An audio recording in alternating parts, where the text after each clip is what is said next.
Why did the vampire fish alien start a band? Because it wanted to rock out with its gills out.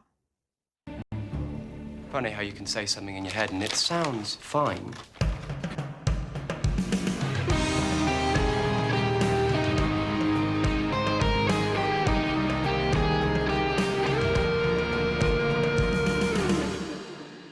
Hello everybody, welcome back to the channel. My name is Kevin, I'm a geek and you are watching Kevin the Geek, and we're back for another New Who Doctor Who review. Although at this point I think I probably need to start calling it just a Doctor Who review, because at the end of the day we have Classic Who, we had what was affectionately known as New Who for such a long period of time, but now obviously this new era with Ncuti Gatwa, this is apparently the New Who, even to the point that on BBC iPlayer, you look at it, it's 3 separate shows effectively, technically. I don't know why they've done it like that. I think it's absolutely stupid in my personal and humble opinion, but that is by the by. Now, we are talking today about vampires in Venice, and yeah, this, upon a rewatch, was a episode I was kind of looking forward to seeing and hoping my perceptions have kind of changed over the years. Because that's happened with a number of the different reviews I've done of Doctor Who in different episodes. There have been ones that I really loved in the past and now I'm just like, ugh, they're a bit cringy. And then there's been other ones that have been pretty bad, I've thought. But actually on rewatch, I'm like, actually, that was a lot better than I thought. So I was hoping that... I've always thought that this is a very average episode. And I was hoping that this would change. And that I would actually think it is better than average. But... no.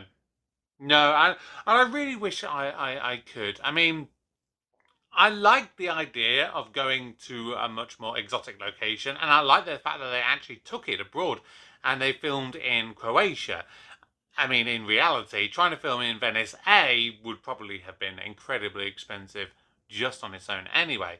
But then add into the fact that it's a very modern city for all intents and purposes from the things that I have seen over the years. So by going to Croatia, they were probably able to get that sort of aesthetic feel of it and then add in other stuff either from studios or from kind of background photography to kind of blend it all in together. And I think in reality, when you look at it, you would be forgiven for thinking that they were all filmed in Venice. And I think they did a remarkable job with some of the special effects and some of the background stuff that you had to do in order to get it set in Venice. But that's kind of where my praise kind of ends as such. It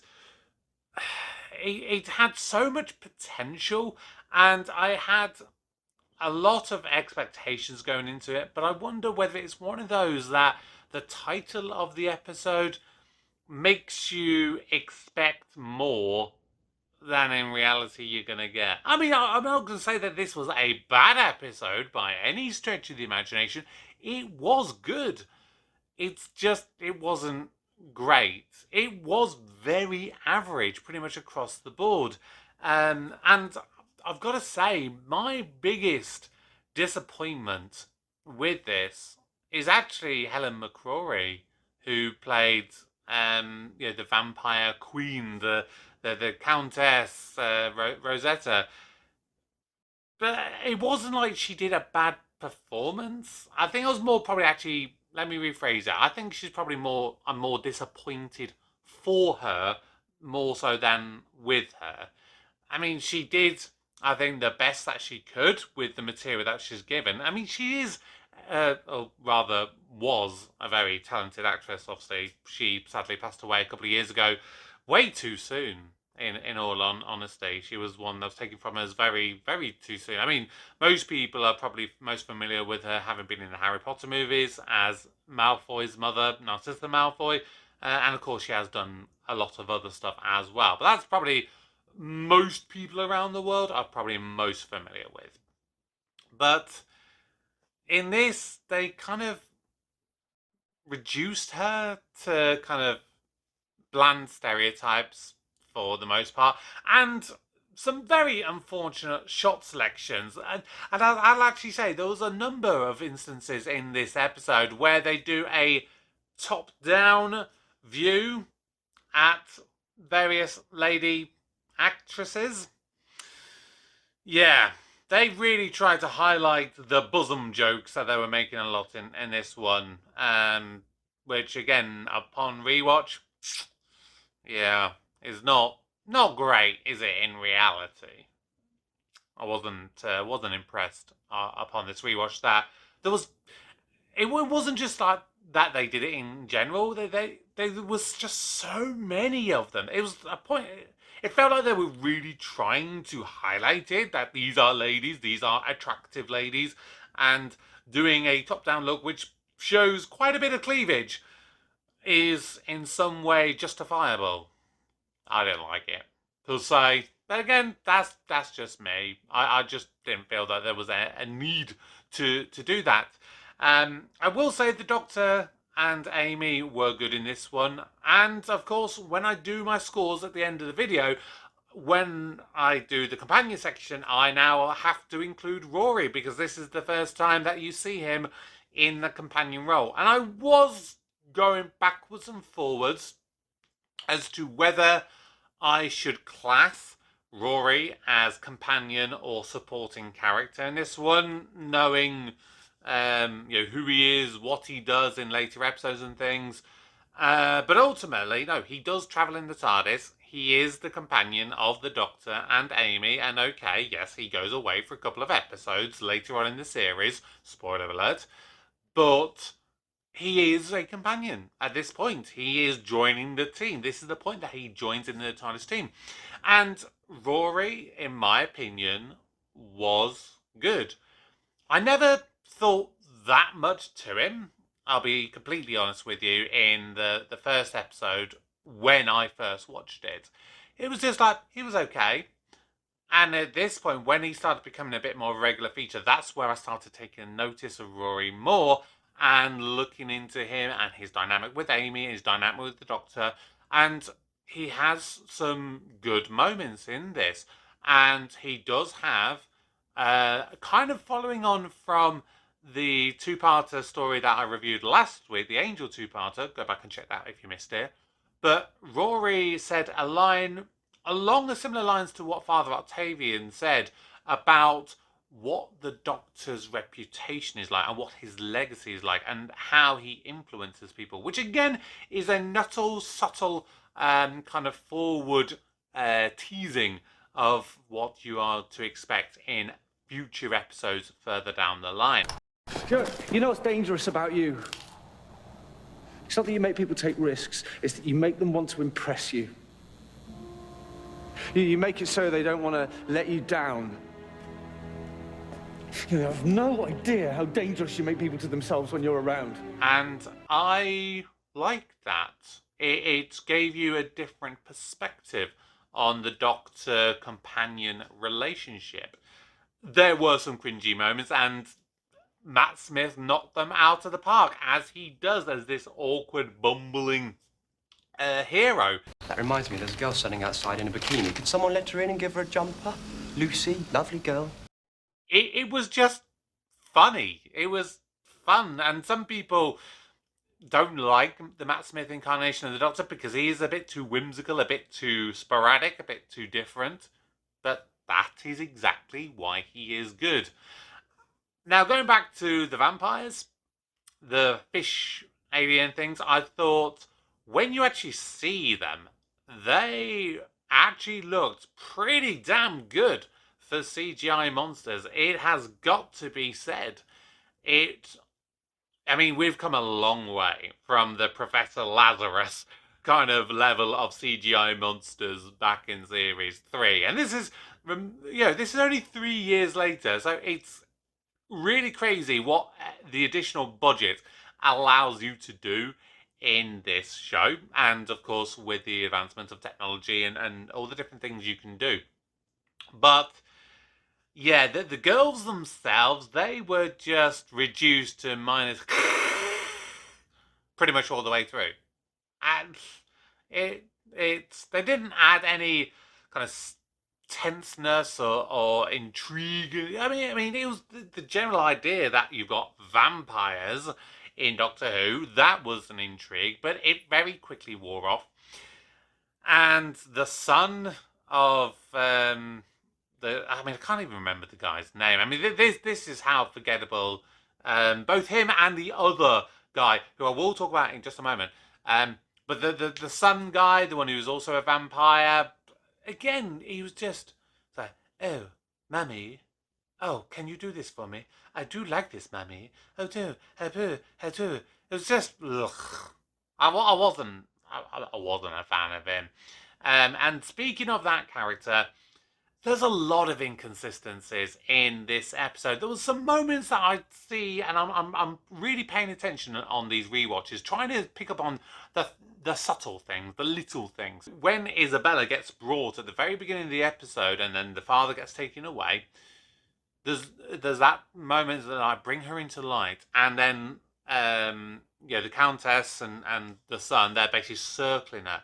And when he goes into the sunlight, you see him like putting up his hand and shielding his face to give him that kind of shadow so it doesn't burn him. It was little things like that I thought was really, really good.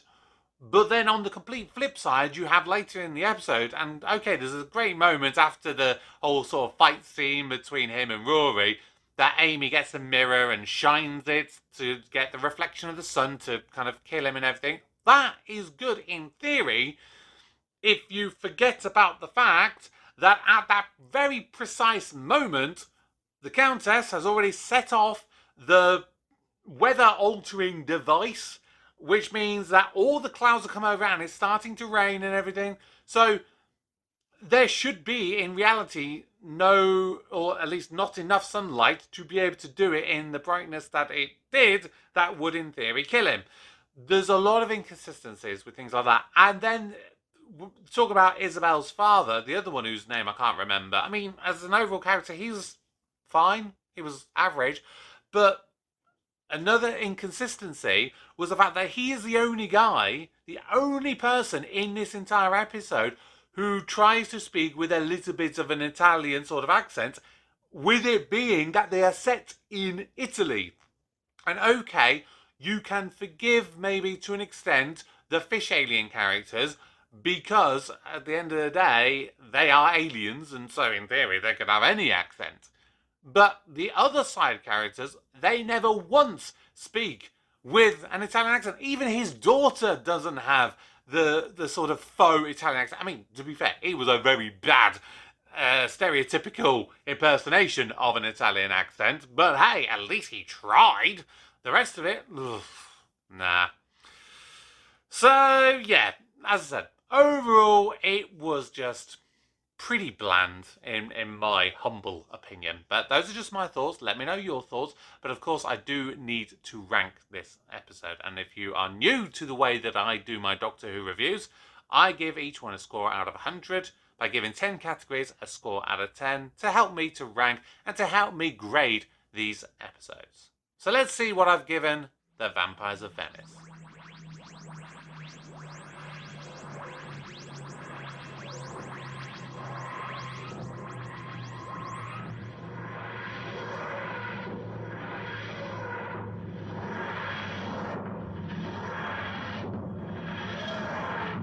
And so there you have it.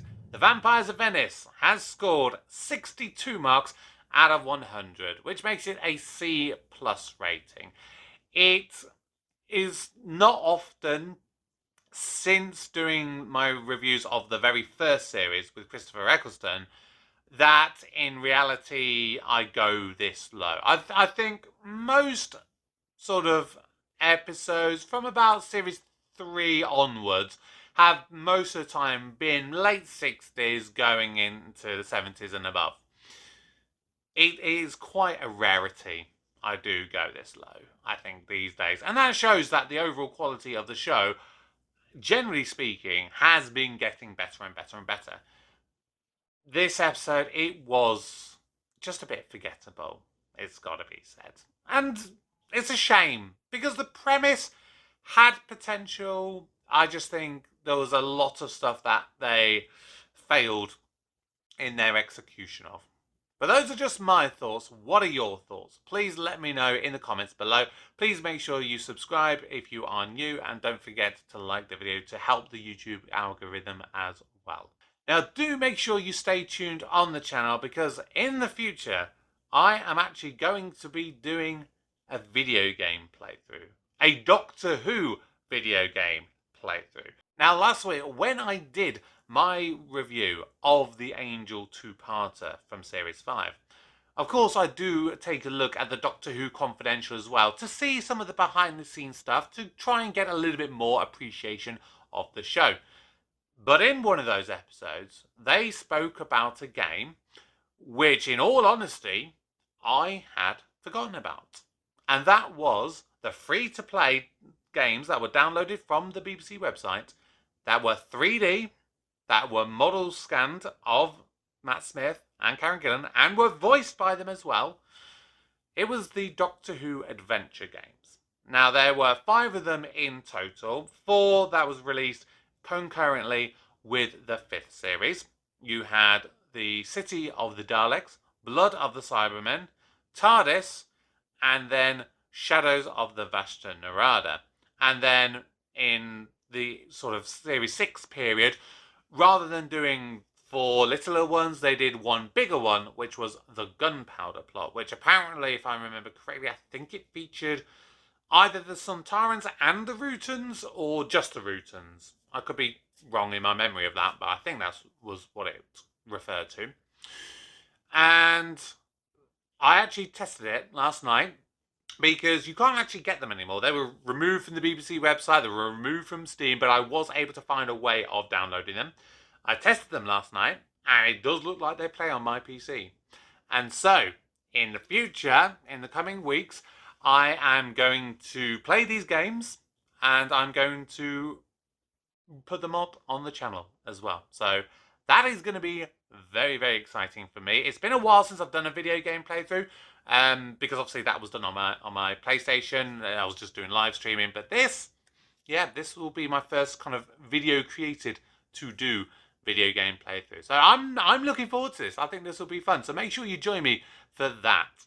But for today, my name is Kevin. I am a geek, and you've been watching Kevin the Geek. Goodbye.